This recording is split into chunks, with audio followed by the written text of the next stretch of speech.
Good afternoon, everyone. This is Jason Rodriguez with Zpryme. Today, I have the pleasure of being joined by Chris Moyer, my colleague. Chris, how are you doing today? Well, Jason, getting ready for the holidays, but doing very well. Thank you. How about you?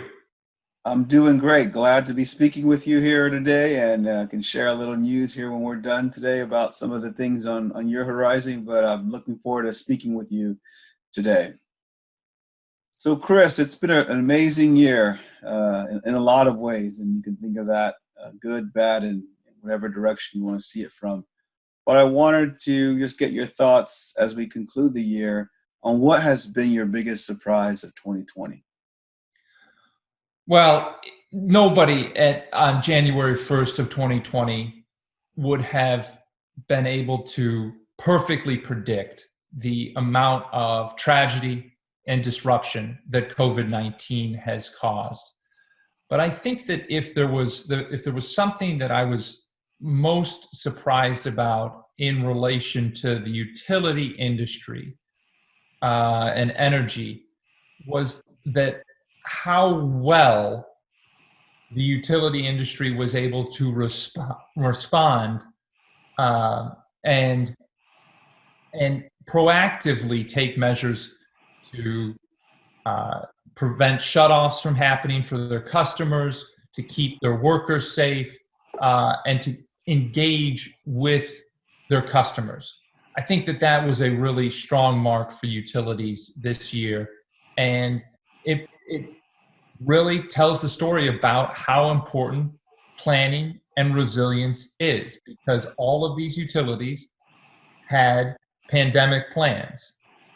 They put those into action and were able to pivot a lot more effectively than some other industries.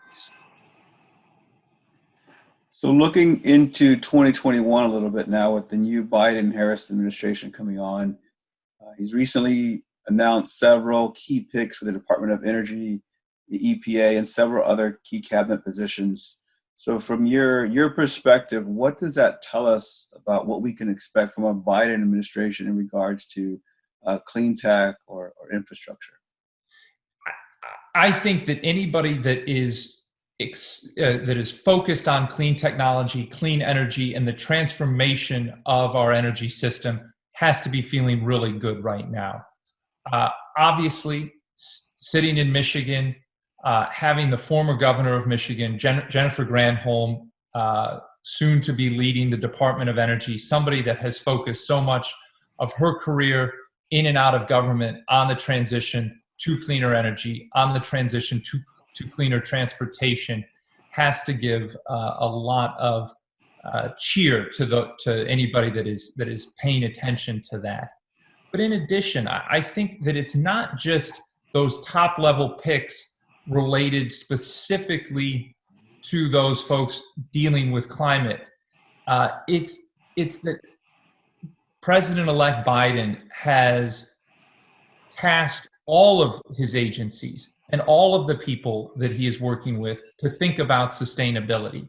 Every department in the federal government is going to have a sustainability focus, is going to have a focus on how we transition to cleaner energy, to cleaner transportation, to building back better, which is one of those key slogans that he campaigned on. Just take a look at the Department of Transportation with Pete Buttigieg being named the potential department head. Mayor Pete is really focused on climate change, and that was one of his pillars that he ran on when he was running for president. And so his focus on the transportation side of it is going to be critical, because as we all know, right now, transportation produces about 41% of all greenhouse gas emissions, as opposed to energy, which at this time produces about 40%. So these are the two big greenhouse gas industries, and both need to have a major systemic change over the next 4 years, 8 years, and generation. So for 2021, Chris, kind of focusing more on the utility side, the biggest challenges you see for 2021 for the utility industry. Can you share one or two of those from your perspective? Absolutely. I think that unquestionably the biggest challenge that the utility industry is going to continue to face is related to the broader macroeconomic conditions related to COVID. Many utilities have had a moratorium on shutoffs this entire time for their customers. And that does put an extreme stress on certain parts of their balance sheets.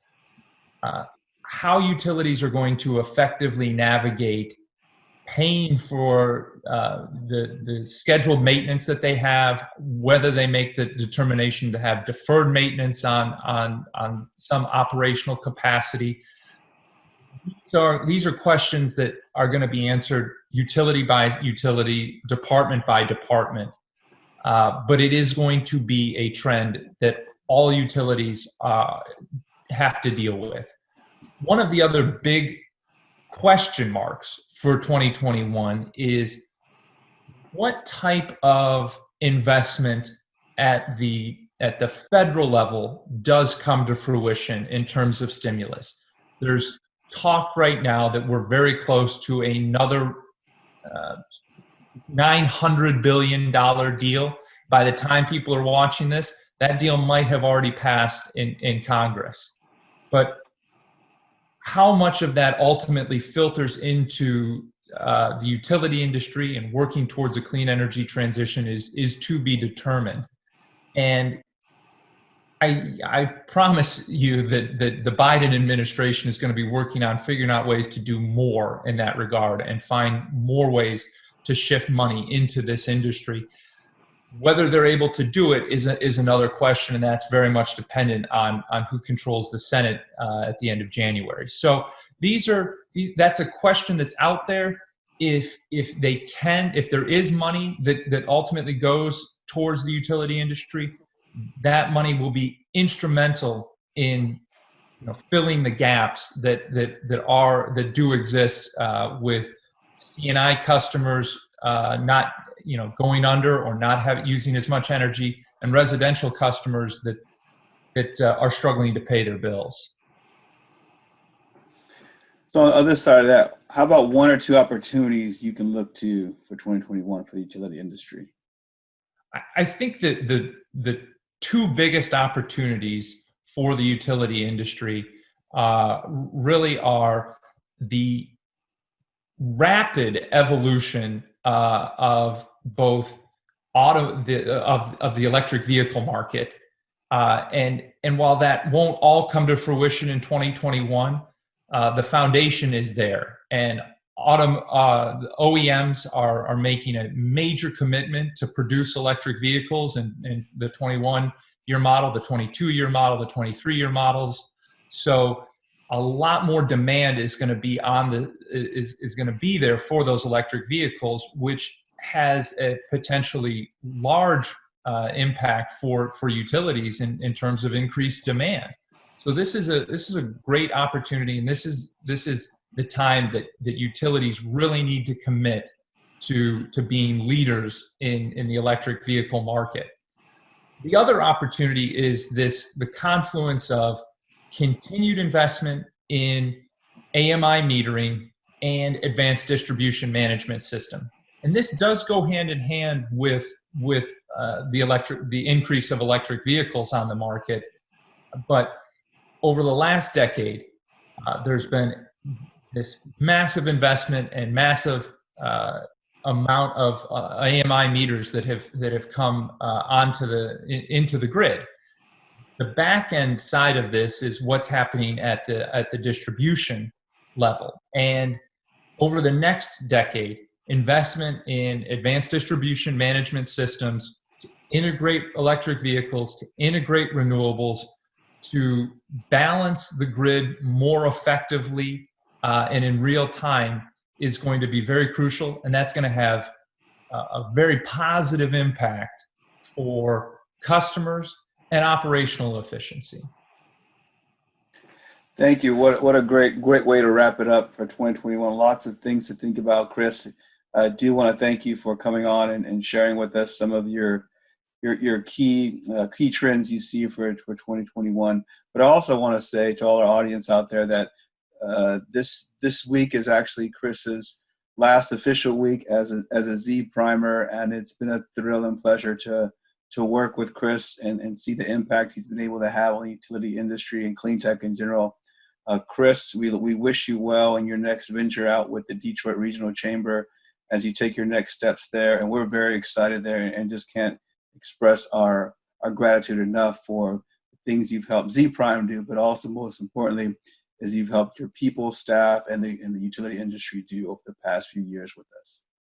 Well, Jason, I'm so glad to have had the opportunity to work with you. You are not just an incredible boss and leader of Z Prime, but you're also a dear friend. And so it's been an honor and a pleasure to work for you and alongside you. What I would also say more broadly to the industry, and I wrote this in a letter, is that there is no more critical industry for our society than the energy and utility industry. Every other industry depends on a clean energy transition that effectively delivers reliable and affordable energy.